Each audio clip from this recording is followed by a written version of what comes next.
But let's bring in Marlies defenseman, Toronto Maple Leafs defenseman, Rasmus Sandin on the line right now. Rasmus, thanks for doing this. Of course. Good morning, guys. Good morning.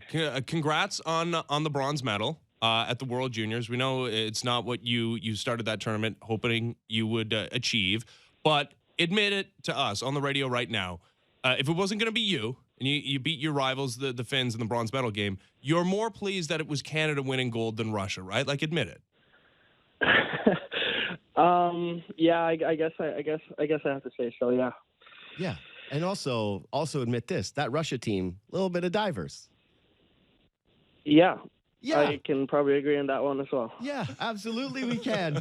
It's so weird. Every year, Russia always has a team where there's a lot of guys who are really tough and who play really physical, but then they also mix in a high amount of quality of divers. It happens every year. It is what it is. You guys fell victims of it. Man, you played great, though, and you should feel good about it.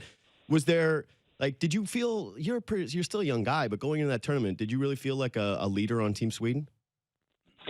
Yeah, I felt like a leader this year. I felt like even last year when I played the World Juniors, I felt like it went pretty well for me, and I got a pretty big role. So that was kind of more what I was expecting this year. Last year I didn't know really what to expect, but this year I pretty much had the feeling before going in that I wanted to help the team to win and be a leader on the team, and I think it went pretty well for me. Well, that's what we tend to focus on younger players, right? Is how have you improved and how have you gotten better and how have you changed from a year ago? If you were assessing your own game, even from the start of this year when you broke camp with the Leafs, where do you think your biggest improvement has been?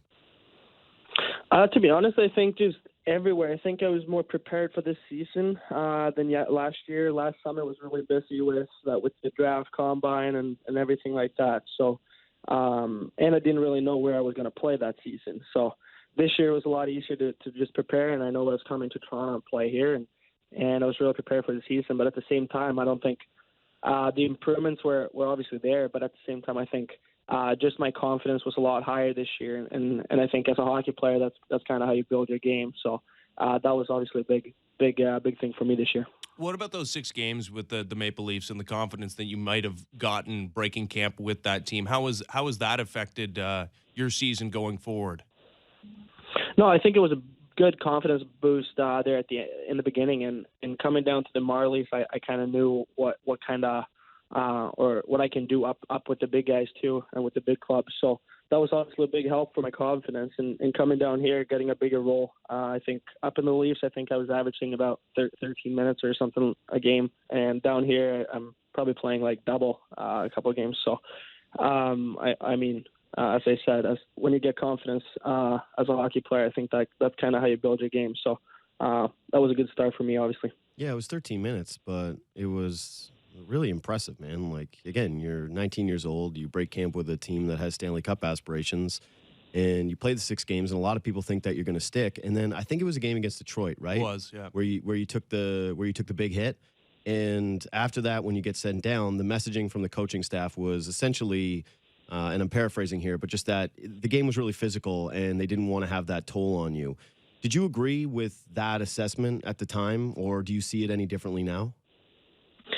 I mean, it's different. I mean, playing up there, but I mean, hockey is a physical sport, and it's always going to be. So, I think it's not only for that. I think I can see both good and bad stuff with being up there. I mean, as a young player, you obviously need a bit more ice time too to develop, and I think getting down here, playing a lot more minutes, I think that will help my game too. So, I think Toronto has one of the best, if not the best, development teams in the world. So I'm just listening to them and just trying to work hard every day and just get better. This is kind of a tough question to ask, but just off of that, because you don't have anything really to compare it to, but are you able to look at the success of some of the other players that have come through this organization recently, some of the younger players, and just the way that they've developed, and a lot of those guys exceeding expectations, maybe some who were even further down the draft board, like a guy like Andreas Janssen, who was a 7th-round pick, and see the kind of success they're having. And does that give you a little bit more trust with Kyle Dubas in this organization, that the path that they choose for you, however patient they ask you to be, is going to be one that you are more agreeable with?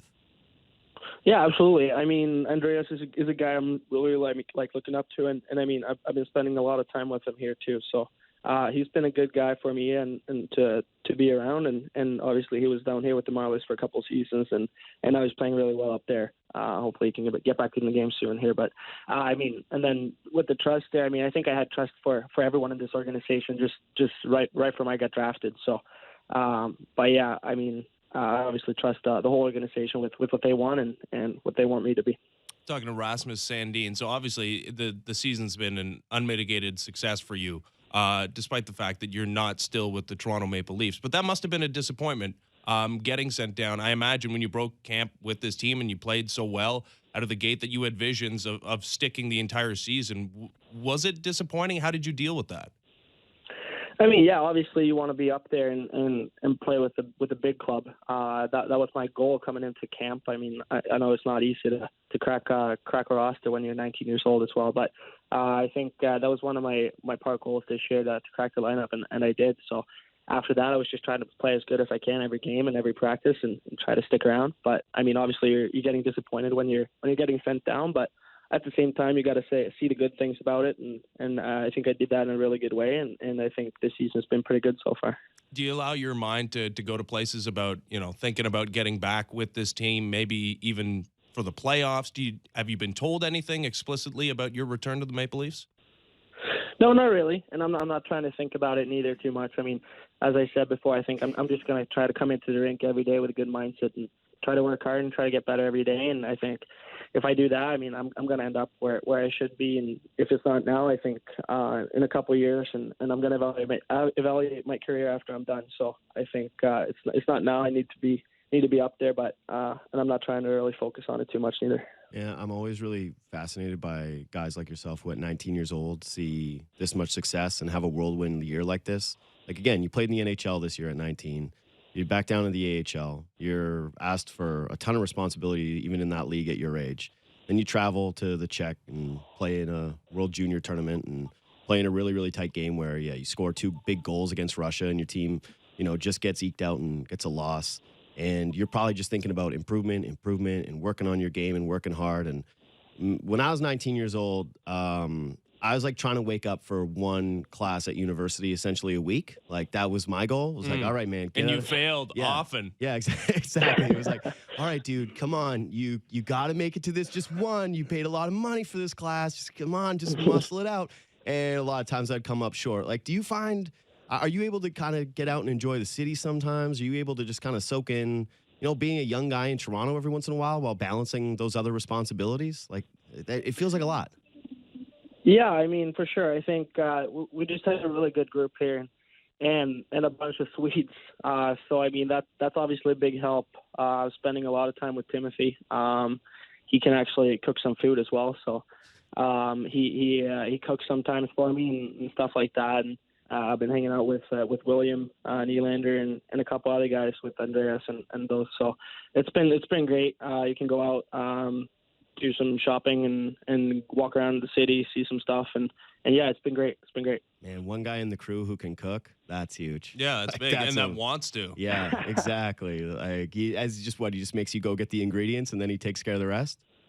Pretty much, yeah. No, we're trying to help each other out there, but he was just teasing me the whole day yesterday. He was cooking a lot of Swedish meatballs at home, so you can have for pregame meals and stuff. So Beauty. He was just sending me pictures of that the whole night yesterday. So yeah, that's what he did all last night. No, that's definitely the Swedish group of guys. Because if you were the Toronto group of guys, it'd be Uber Eats every single night. Like that would be it. It'd be like, what are you doing for dinner? Like, here's my containers wall.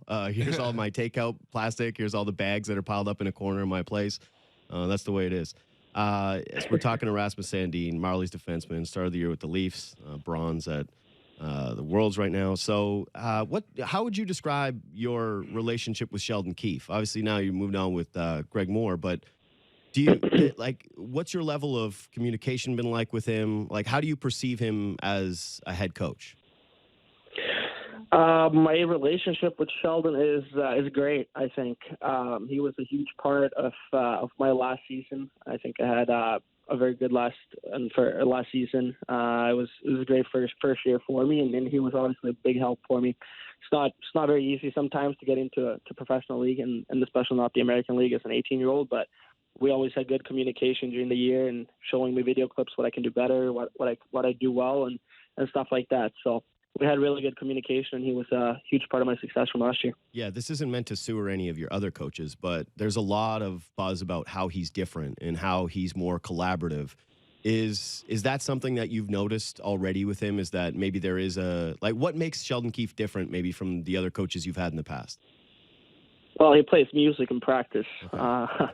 That's one thing, but which I like, so I don't mind that at all. But no, but he just has a really good communication with all the players, I feel like, and he handles players, I think, kind of differently in a good way. I think some players he talks a little bit more with, some players he doesn't talk as much with, and I think he has a really good balance of that, and trying to communicate with players and try to see what they want. So I think he just communicates well with all the players and really know how to coach every single individual. And I think at the end, that's going to help the team a lot.